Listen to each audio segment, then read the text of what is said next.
My name is Penny Lee, and I have started it's really a calling and a way to heal from my beautiful daughter's murder that happened. I'm now a huge advocate rescuing anyone that's affected by sex trafficking.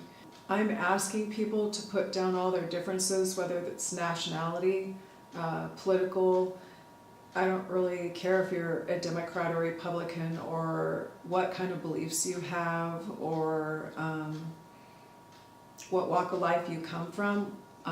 These people are after our kids and our daughters and our sons and our nephews and our nieces. We need to band together and crush it any way we can, and we need to rescue, we need to have places for them to heal, and so I pray that you will join us. I started this approximately 2 years after I found out that my daughter was murdered, because when you first find out, there's so much grief and rage and there's just not really words. And I couldn't find anybody to talk to. That my husband had died back in '95 and I didn't deal well with that. So I learned a lot about grief, but this is a whole different scenario when you bring in the violence, and I wasn't able to find anybody that I could really talk to. The violence is really hard to deal with.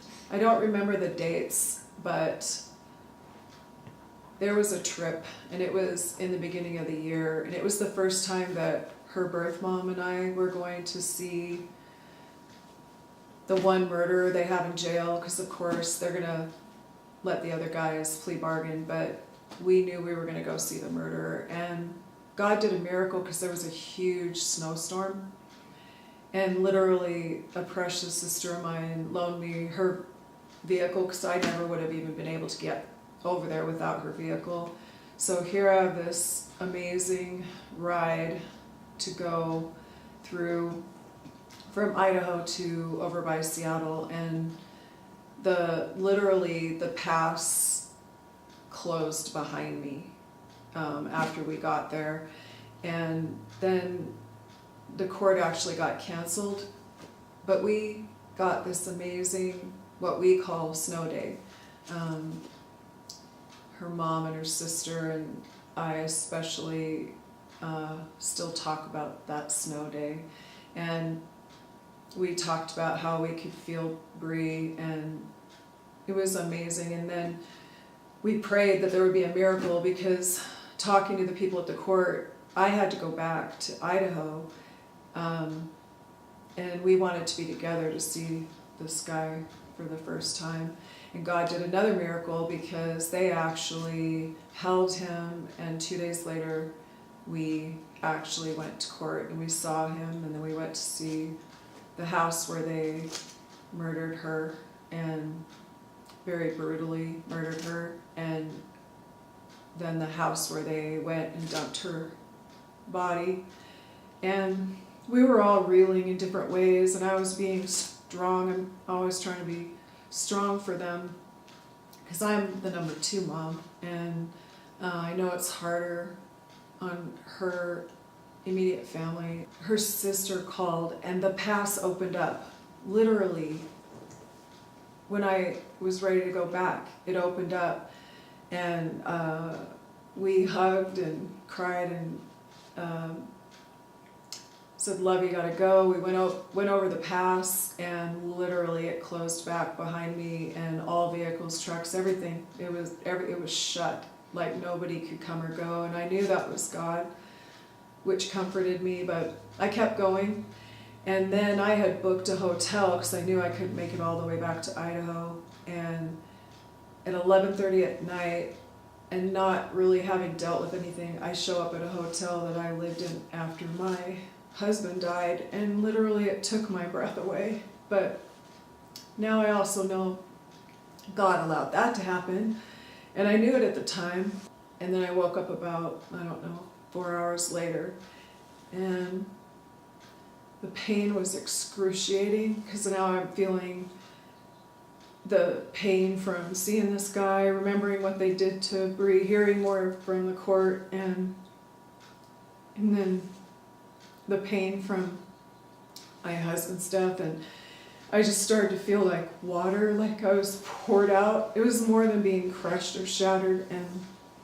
But then I literally saw Jesus in a crown of thorns, and he was so gory and bloody. But he said to me, like straight to my heart, he said, "Forgive them, they know not what they do." And then he knew how hard I was struggling with the fact that they pretty much beat her to death. And I see Stephen, because Stephen in the Bible, he was being stoned, and but he looked up to glory, and he just sees this light. It's like I just knew God was with her and he protected her, kind of like Stephen. And Stephen looked up and he's like shining, and he's, "Forgive them, they know not what they do." And then all of a sudden, off in the distance, I see her and her beautiful red hair, and she's just beautiful, and she's white. She's more beautiful than normal, but she spoke straight to my heart, like it pierced my heart, and I knew what she was saying to me. And she said, "Forgive them, they know not what they do." And she was talking about the people that beat her to death and the girl that washed the clothes, and I had to forgive them. And then all of a sudden I heard, "His mercies are new every morning," and then bang, I'm out. I don't remember anything. And I woke up in the morning feeling like I was, I don't know, run over by a few trains or something. Really weak and tired, but really light. He flipped a switch in me. Like, I'm not the same person. And it's not me. It's this switch he flipped, these revelations he gave me or something, and he changed me.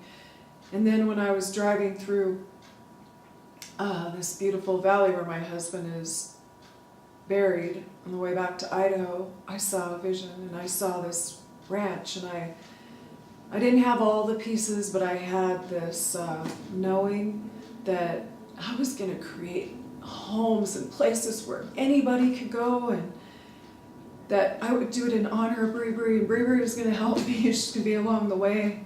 Nothing is going to stop me from seeing it through. And I learned that I have to take all the pain.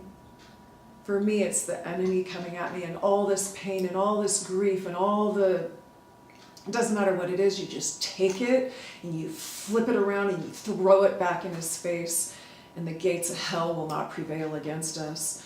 And we can help anyone he puts in front of our path. But the more I learned and the more my eyes were opened up to what really happened to her, sex trafficking needs to be crushed. It's the old adage, there's evil everywhere, but there's also good people. And so please, if you feel called in any way to help, please help. And then let's crush it together. And let's give these people a place to heal and be loved. And no matter how long it takes, but go for the miracles too. And it's going to be amazing. So thank you. However you choose to help. All of us can do something, and we all have different personalities and different strengths, different weaknesses. But we all can at least at a minimum say something. You can call a hotline, you can tell a neighbor, you can tell one of us, you can call us. Just say something. And then it's an ugly, ugly subject, but get your head out of the sand, okay? Because this can be right under your nose. I didn't realize. I can see stuff now. Bree would be alive if I knew what I knew now, and I want to educate you. I beg you to get education, come to our events. We're posting as much as we can when we can. And then the other thing, I'm going to be one of these people, I'll stand in front of a gun, I don't care. I will die to protect people. And we need a lot of people like that too. maybe vets, maybe dads, maybe cowboys, cowgirls, it doesn't matter. However you're geared, and then there's everything in between. But it is not fun to talk about this stuff, and it's not really fun to learn about it. And maybe you can do some and then take a break and do some, but do as much as you can. And all of us need to realize it's everywhere. It's in every town. It's absolutely everywhere. And what my desire to do is restore heart fire everywhere. If I can restore your heart fire to fight, or it's ultimately God, but my team and I are absolutely, it's our whole passion and desire is to lift people up and to bring healing. And it's going to take miracles, especially for these precious survivors and the victims that we're going to rescue, because I'll tell you what, it's like my main survivor consultant, which I couldn't do what I do without them. She went from victim to victorious leadership. It can be little steps or it can be huge steps. It can be taking a tree down or taking a whole domino of trees down. The more you know me, the more you'll know I want to go for the miracles. There will be a process, there will be love. The foundation is love, but boy, we will protect with our lives. And so join us if you will on any level. You can email, call, you can donate, join the group. We're going to be setting up things across the country. The United States is actually the biggest cesspool that kind of drives it worldwide. And so we're building a Gideon army. So please join us in any way. I want Joshua and Caleb's. Please, we need brothers. I have a lot of sisters. We need everybody. Men, women, children. Peer-to-peer is powerful. We've got to teach our kids. Jesus was in the temple at 12 saying, I must be about my Father's business. We've got to train our kids. If you think they don't know, you are so in denial. Please, you've got to train them and teach them and educate them. And each parent, you can choose, but you've got to, just talk to them, figure it out. I'm sorry if they are 12, and even under is important, but especially as believers, we have no excuse. We need to up our game. So come on, whoever God is calling, join us, call, reach out. We need you. And thank you, Father, that we can do all things through you. As for me and my house, we will serve the Lord. Did you see the picture next to you? Oh, hi! We're to protect the innocent. If we do something for these little ones, we've done it for Him. He came to destroy the works of the enemy. We need to be destroying the works of the enemy. We can't even fathom what these sex traffickers do. We have got to get our head out of the sand and just do it. I do know I'm looking for Joshua and Caleb. Look at Caleb. Out of the 12 spies, 2? And Joshua, oh, amazing. Caleb, he took a whole mountain of giants. Okay, these guys are giants, and people are telling me, you're putting your kids at risk, you're at risk, how can you do this? It's like, how can I not? How can I not? And Caleb got that, Joshua got that. They said, God said we could do it, let's just go do it. Let's just go do it. And prayer warriors, join our prayer list. We have to go rescue these people. We have to. These children, especially. Oh my word. And again, eventually we'll have a lot of testimonies. You're going to hear from the survivors. You're going to hear from family members. You're going to hear from extended family. It is a very ugly, huge, overwhelming war because it's everywhere. It's in every town. So let's talk about it and let's figure it out and let's move forward. And we can't do it without an army. Gotta save. My daughter was in her 30s. One of our beautiful survivors that's she's gonna share with you. They go after single moms, and they're gonna be threatening your grandkids. It's just, It's so evil. And we cannot turn away from it. We can't turn away from it. It is everywhere. Join us, please.